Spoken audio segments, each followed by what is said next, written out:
Buenos días. Entonces vamos a pasar a la presentación de la actividad 8.3, proceso eliminando el informe de unidad didáctica de probabilidad simple. Grupo 1 conformado por Judy Galindo, quien les habla Andrea Suárez, nuestra tutora es Rocío Gómez. El orden de la presentación es el siguiente. Nosotros quisimos incluir hoy en primer aspecto más aspectos positivos, ya que consideramos que en este trabajo nuestro, pues el orden se dio mucho, se vio mejor, pudimos terminar un poco más rápido el trabajo que los anteriores, entonces quisimos destacar las cosas positivas. Segundo problema es que encontramos y cómo lo solucionamos. Tercer problema es que no se han podido solucionar. Cuarto, cuestiones que consideramos originales del trabajo, y finalizamos con las cuestiones que pueden contribuir al trabajo de los demás. Después, dentro de los aspectos positivos, fue gran ayuda al trabajo en las tareas del objetivo 1 y pues basamos en ellas, como que nos orientó mucho para el trabajo que hicimos en las tareas del trabajo 2. Vemos que los errores de redacción de este documento disminuyeron precisamente gracias a todas las correcciones que se han venido haciendo y que hemos podido utilizar dentro de este nuevo documento, ya que estamos redactando ya para presentarlo de una manera, ya una versión final. Y ya esta vez el número de análisis fue menor, entonces todo ayudó a que el trabajo se desarrollara de una manera más fácil. Problemas que enfrentamos y cómo los solucionamos. Entonces tenemos tres problemas que veníamos como reiterando desde las anteriores, desde los anteriores documentos. El primero es la cantidad de información, la descripción para el lector en algunos apartados y problemas de formato de redacción.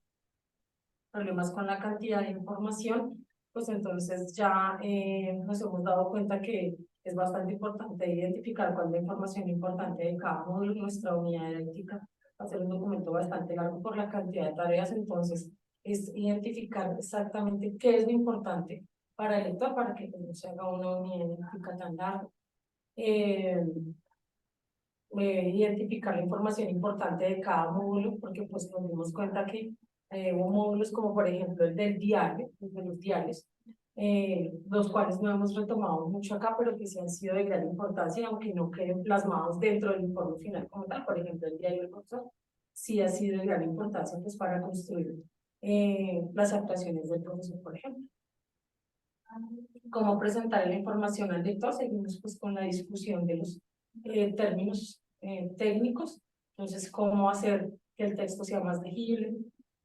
Problemas con la descripción para el lector. Entonces, iniciamos con la revisión de la rúbrica y las conclusiones, que evidentemente pues seguíamos dentro de los documentos hablando del lenguaje técnico y cómo empezábamos a transformar ese tipo de términos, criterios de logro, desempeños, a unos términos que fueran más coherentes o entendibles para el lector. Revisamos también pues, la escala valorativa y aclararle al profesor o al docente que lo valera, que pues debe adaptarse a la institución, porque pues obviamente la rúbrica quedó fue adaptada a la institución donde se implementó la unidad didáctica. Hicimos una revisión de los errores dentro de la rúbrica, porque en ocasiones hacíamos modificaciones al listado cognitivo, entonces nos dimos cuenta, tuvimos un error ahí, no coincidían los errores, entonces tuvimos que empezar a hacer ese tipo de revisión que sí coincidan los errores que estábamos hablando en la rúbrica, pues con lo que se estaba presentando en los anexos en el listado de los errores. Errores de formato y redacción. Seguimos nuevamente con los errores que se refieren o que se pasan cuando hacemos el copiado de la información. Tenemos copiado información de las fichas de tareas, conocimientos previos, listado de errores y dificultades, las ayudas y las acciones de mejora. Cuando hacíamos ese copy-paste, pues se descuadraban los estilos, los párrafos y las tablas. Entonces nos tocó revisar de nuevo todos los estilos del documento. Errores de redacción. Entonces seguimos con el CR1, obviamente en menor medida, construir la frase con el esquema sujeto y predicado, el CR7 frases sin verbo, sin sujeto o sin verbo, y en este último documento nos corrigieron CR23, que se usa el punto y coma, porque ya pasamos, antes teníamos frases demasiado largas, usábamos mucho la coma, y ahora sentimos que estamos como abusando del punto, entonces cada vez dejábamos como las frases muy sueltas con puntos, entonces nos recomendaban pues que leyéramos sobre el uso del punto y coma, porque había ideas que podían estar conectadas por medio del punto y coma. Problemas que no se han podido solucionar, entonces pues seguimos con errores de reacción CR1 y CR6 en menor medida. Y pues teníamos una pregunta y es que si en el documento final debemos presentar las rúbricas o se presentan en anexo. Nosotros por ahora lo que hicimos fue presentar la rúbrica, pues tenemos 2 rúbricas, una para cada objetivo. En primera medida pensamos como en unirlas, ya después dijimos no, dejémoslas por separado y presentamos la rúbrica del objetivo 1 y dejamos dentro del anexo la rúbrica del objetivo 2. Entonces vamos a dejar presentar las 2 rúbricas dentro del documento o dejar directamente ya las 2 rúbricas como anexo. Cuestiones que consideramos originales del trabajo. Entonces, en el diario del estudiante incluimos preguntas abiertas para indagar los aspectos cognitivos y afectivos de cada una de las tareas.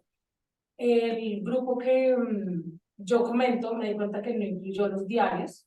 Entonces, nosotros sí pues nos tomamos como el trabajo de incluir el diario, pero solamente el del estudiante, nosotros lo consideramos importante. Entonces, pues es importante resaltar por qué lo incluimos. Nuestras tareas se centran en el contexto personal de los estudiantes, juegos de azar, que es algo que los atrae mucho. Cuestiones que pueden contribuir al trabajo de los demás.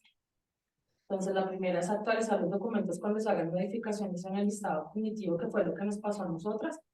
Entonces, modificamos los errores, a veces cambia la numeración, pero no nos fijamos que al cambiar esa numeración, pues tenemos que volvernos a los documentos donde citamos específicamente esos errores, porque pues, hay también que hacer las modificaciones.